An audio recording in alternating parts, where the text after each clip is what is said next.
DYFI സംസ്ഥാന secretary V K Sanoj കൂടി telephone ലൈനിൽ ചേരുകയാണ്. ശ്രീ വി കെ സനോജ്, കോൺഗ്രസ് ഭരിക്കുന്ന സഹകരണ സംഘമാണ് മുണ്ടാല രാജീവ് ഗാന്ധി സഹകരണ സംഘം. അവിടെ നിന്ന് 1.67 കോടി രൂപ നിക്ഷേപ തുക തിരികെ ലഭിക്കാത്തതിനാൽ മലയാള മനോരമയുടെ പ്രാദേശിക ലേഖകൻ കൂടിയായ ഒരു മാധ്യമ പ്രവർത്തകൻ ആത്മഹത്യ ചെയ്തിരിക്കുകയാണ്. പക്ഷേ എല്ലായിടവും ശാന്തമാണ്. ഒരിടത്തു നിന്നും ഒരു ധാർമ്മിക രോഷമോ അതല്ലെങ്കിൽ ഒരു തരത്തിലുള്ള വിമർശനങ്ങളോ ഉയരുന്നില്ല. അതെ, കോൺഗ്രസ് ഭരിക്കുന്ന ആ ബാങ്കിൽ വലിയ അഴിമതിയാണ് നടന്നിട്ടുള്ളത്. അപ്പൊ ആ അഴിമതി സംബന്ധിച്ച് സമഗ്രമായ അന്വേഷണം നടത്തണമെന്നാവശ്യപ്പെട്ട് ഡിവൈഎഫ്ഐ ശക്തമായ പ്രക്ഷോഭത്തിന് നേതൃത്വം കൊടുക്കും എന്നാണ് ആദ്യമായി സൂചിപ്പിക്കാനുള്ളത്. ഇവിടെ മലയാള മനോരമയുടെ ലേഖകൻ കൂടിയാണ് ആത്മഹത്യ ചെയ്തിട്ടുള്ളത്. ഇപ്പൊ മലയാള മനോരമയുടെ ലേഖകൻ ഉൾപ്പെടെ ആത്മഹത്യ ചെയ്യേണ്ടി വരുന്ന ഒരു സാഹചര്യം ഉണ്ടായിട്ടും എന്തുകൊണ്ടാണ് അത്തരം മാധ്യമങ്ങൾ ഈ വിഷയങ്ങൾ ജനശ്രദ്ധയിൽ കൊണ്ടുവരാത്തത് എന്നത് വളരെ പ്രധാനപ്പെട്ട ചോദ്യമാണ്. അപ്പൊ മലയാള മനോരമ ഉൾപ്പെടെയുള്ള പത്രങ്ങളും മറ്റു ചില മാധ്യമങ്ങളുമെല്ലാം വളരെ സെലക്റ്റീവായിട്ടാണ് ഇത്തരം കാര്യങ്ങളിൽ നിലപാടുകൾ സ്വീകരിക്കുന്നത്. ഇപ്പൊ എറണാകുളം ജില്ലയിൽ മൂവാറ്റുപുഴ ചെയ്യുന്നൊരു ബാങ്കിൽ മലയാള മനോരമ ബാങ്കിലെ ഒരു അഴിമതി സംബന്ധിച്ച് മലയാള മനോരമയിൽ കുറച്ച് മാസങ്ങൾക്ക് മുന്നേ ഒരു വാർത്ത വന്നിരുന്നു.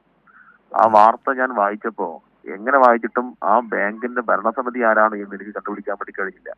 പിന്നീട് ഞാൻ അവിടെയുള്ള സഖാക്കളെ വിളിച്ച് ചോദിച്ചപ്പോഴാണ് മനസ്സിലാക്കാൻ വേണ്ടി കഴിഞ്ഞത് ആ ബാങ്കിൽ ഭരണം നടത്തിക്കൊണ്ടിരുന്നത് കോൺഗ്രസ് ആണ്. അതായത് അവിടെ മാത്യു കുഴൽനാടന്റെ ഏറ്റവും അടുത്ത അനുയായിയായിട്ടുള്ള യൂത്ത് കോൺഗ്രസിന്റെ ഒരു സംസ്ഥാന ജനറൽ സെക്രട്ടറിയാണ് ആ ബാങ്കിന്റെ പ്രസിഡന്റ്. ആ വാർത്തയുടെ ഉള്ളടക്കം എന്ന് പറഞ്ഞാൽ ഒരു ചികിത്സാ സഹായത്തിന്റെ ജനങ്ങൾ പിരിച്ച തുക ഏതാണ്ട് 10-15 ലക്ഷത്തിൽ കൂടുതൽ തുക ആ ബാങ്കിൽ നിക്ഷേപിച്ചിരുന്നു. ആ നിക്ഷേപിച്ച തുക ചികിത്സാ സഹായത്തിന് അവർക്ക് പിൻവലിക്കാൻ പറ്റാത്തത് കൊണ്ട് ആ ചികിത്സ വേണ്ട ആ രോഗി അനുഭവിക്കുന്ന ബുദ്ധിമുട്ടുകൾ സംബന്ധിച്ചാണ് മനോരമയിൽ വാർത്ത വന്നത്. പക്ഷേ മനോരമ അത്ര വാർത്ത കൊടുക്കുമ്പോഴും ആ ബാങ്കിന്റെ ഭരണസമിതി ആരാണ് എന്ന് ബോധപൂർവ്വം മറച്ചു വെക്കുകയാണ്. ഇതാണ് മാധ്യമങ്ങൾ ചെയ്തുകൊണ്ടിരിക്കുന്ന ഒരു രീതി.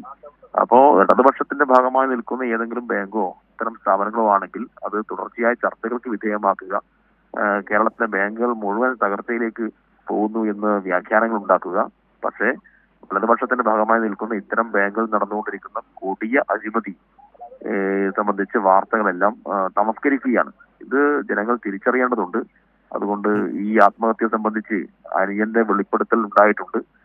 1.6 കോടിയോളം രൂപ നിക്ഷേപിച്ചിട്ട് അതിൽ ഒരു രൂപ പോലും തിരിച്ച് എടുക്കാൻ കഴിയാത്തതിന്റെ വിഷമത്തിലാണ്, ബുദ്ധിമുട്ടിലാണ് അദ്ദേഹത്തിന് മരിക്കേണ്ടി വന്നത്. ഇതിന് കോൺഗ്രസ് നേതൃത്വം മറുപടി പറയേണ്ടതുണ്ട്. മറുപടി പറഞ്ഞില്ലെങ്കിൽ ജനങ്ങളെ ആകെ അണിനിരത്തിക്കൊണ്ട് മറുപടി പറയിക്കാൻ ആവശ്യമായിട്ടുള്ള സമരത്തിന് ഡിവൈഎഫ്ഐ നേതൃത്വം കൊടുക്കും എന്നാണ് പറയാനുള്ളത്.